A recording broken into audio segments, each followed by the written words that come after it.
Coco, congrats on the win. What are your thoughts when you see another Grand Slam champion in the first round? Yeah, honestly, it was not, when I saw the draw, I was like, it's not a great first round. She's one of those people that she can play great tennis. She's obviously won this tournament before, but, I just think of the positives of like, if you get through that, then it's kind of set the tone for like having a high level throughout the tournament. Okay, questions? Coco. Thanks.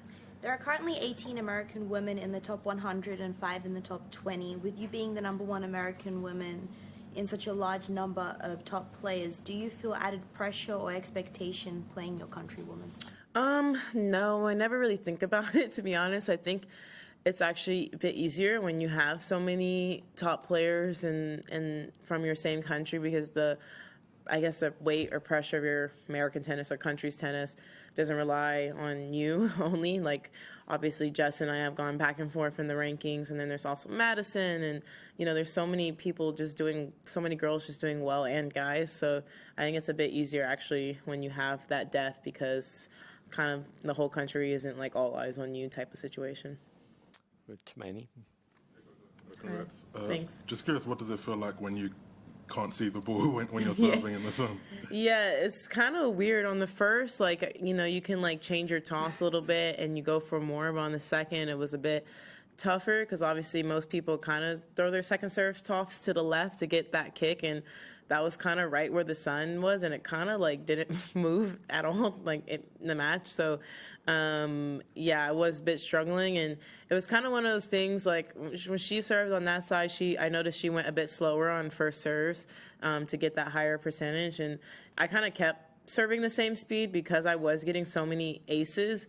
So it's one of those things. I think that's just like a decision that I have to make in the moment, because in Perth I played against Donna, and again I couldn't see on that side and she couldn't either, and I like served better, and I think it's just one of those things that I just have to make a game time decision and figure out how I want to tackle that. Okay, we'll go Ben, Charlie, Matt.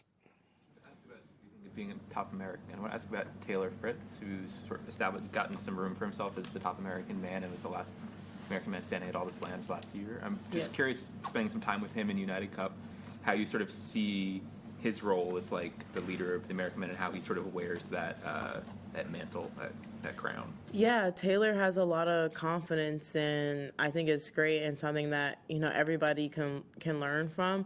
And his mentality is very great, and the belief that he has in himself and even in me just made me like play better. He kind of predicted how the finals would go for the United Cup. That just shows how much confidence he has in him, and I guess it makes you have so much confidence in him. And when we were playing, like, I knew if I got my point on the board, like, just the way he carries himself, you're like, okay, this guy is not going to lose. So I would basically, like, pretty much cool down, like, almost all the way, just because I knew he was going to win his matches. And, I think, he's a great role model, I think, for now that I know him, like, for American tennis. And, I didn't know him well, and then I got to know him over the Olympics and then over United Cup. And, I would say, like, he's a great person and great player. He told you were going to beat Iga?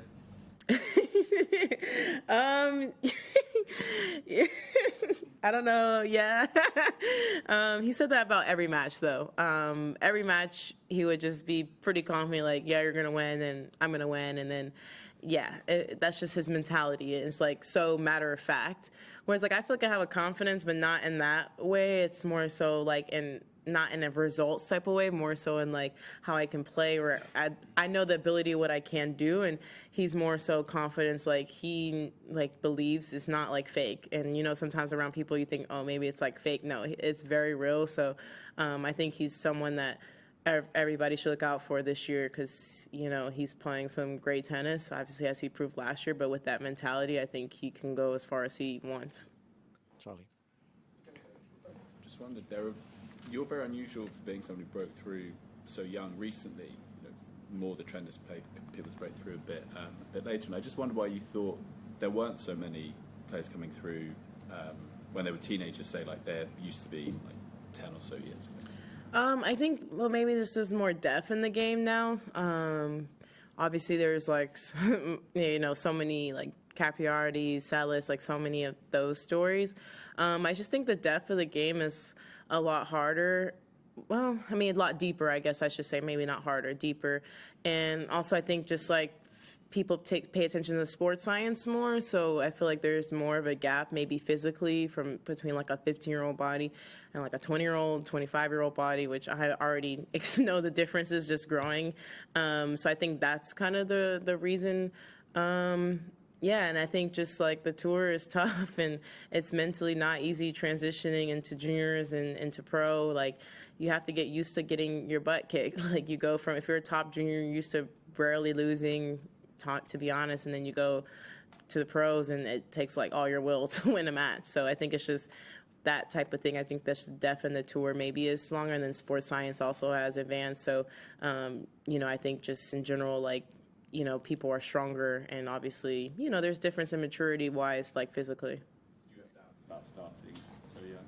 Did I what? Did you have doubts about starting so young? Yeah. I mean, I think I was lucky because I had a great support system around me. So there was there was pressure obviously from outside things that people around me can't control, but the people in my circle, there was no pressure. So I think I was lucky, and I was like physically gifted, so I was a bit like faster than, even though I was younger, I was faster than a lot of girls, maybe not stronger, but speed can take you some ways. So I think that's just kind of the little bit of that. And then also I just think I just had so much belief in myself that I didn't even think, I don't know, I just honestly now I think I have not less confidence, but I think then I was like almost like delusional. I remember I had my run at Wimbledon and I thought I was like a slam contender afterwards.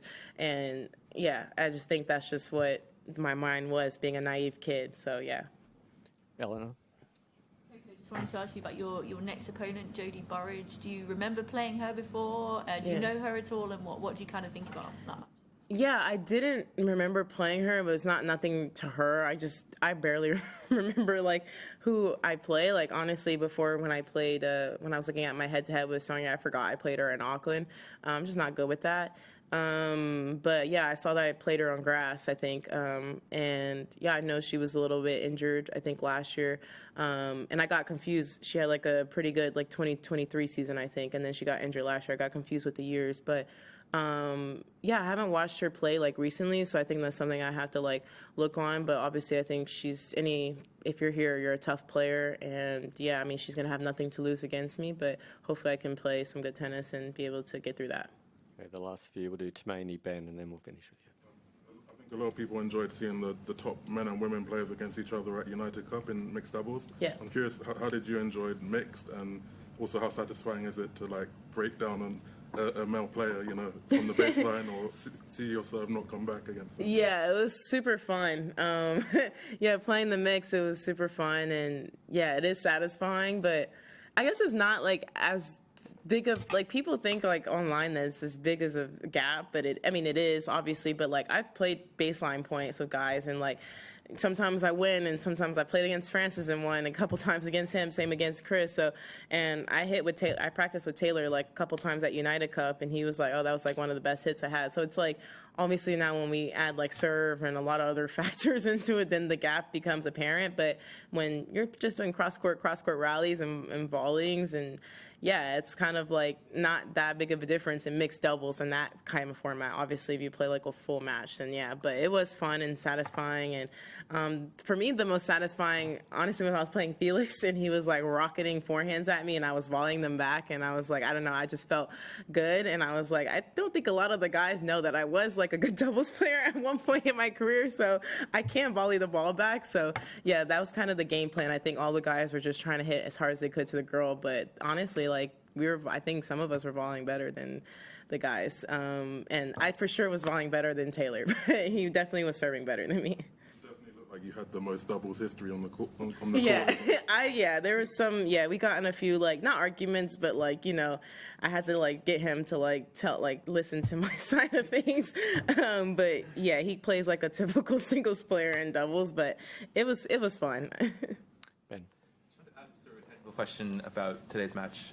You hit 12 aces, and Kenin statistically gives up a lot more. She gets aced a lot more than a lot of opponents. And I'm just wondering if you see things when you're playing her, if your coaches knew there would be openings for aces, and also if you generally can speak about like if certain players are easier to hit aces against than others. Yeah, well, before prepping my match, they didn't prep me on that, like saying she's easier to get ace. Yeah, going into the match, I didn't really like know that, I guess, but I mean, it makes sense. I don't know.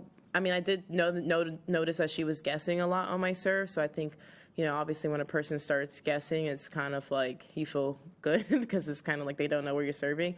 So, yeah, I mean, I've always known her to be a good returner, so I never knew that was that stat against her. But, yeah, I think today, I don't know, I just felt like she was guessing, and I did a good job of mixing my serve up, especially on the deuce side. I don't think she knew, and sometimes I barely knew where I was serving. Just a quick one on the on-court coaching. I'm just wondering what your vibe is on the coaching pods. Are players talking about it? Where do you sort of sit? Yeah, I know some players don't like the on-court coaching, which for me, I think it's fine to be allowed because it's like you have the choice, like if you want to be coached or not. I think it's good. Like I like this format better than like I think a couple years ago when the coach had to come on court and like one time a set or something. I think that was just like a little bit weird, but I like that when you can just say what you want when you want. So I think for me it's fine. And obviously my coaches, I gave them decision if they wanted to sit in the box or on court side. And I didn't know what they were going to choose until I walked out on court and I saw them in the box. So I'm the type of person, I don't talk a lot to the coaches, but I do like to get advice. So I am a fan of it, but I definitely like it like the way it is now instead of having like the on-court coaching where, they come on court and, and then everybody can hear what's being said. So, yeah. Is there any worry, though, that we're potentially opening the door for, I guess, more interaction between opposition teams and players? Because obviously they're very close to you when you're at the baseline. Yeah, no, because, I mean, if you're respectful, like, they aren't really saying anything to you, like, while you're on that side, and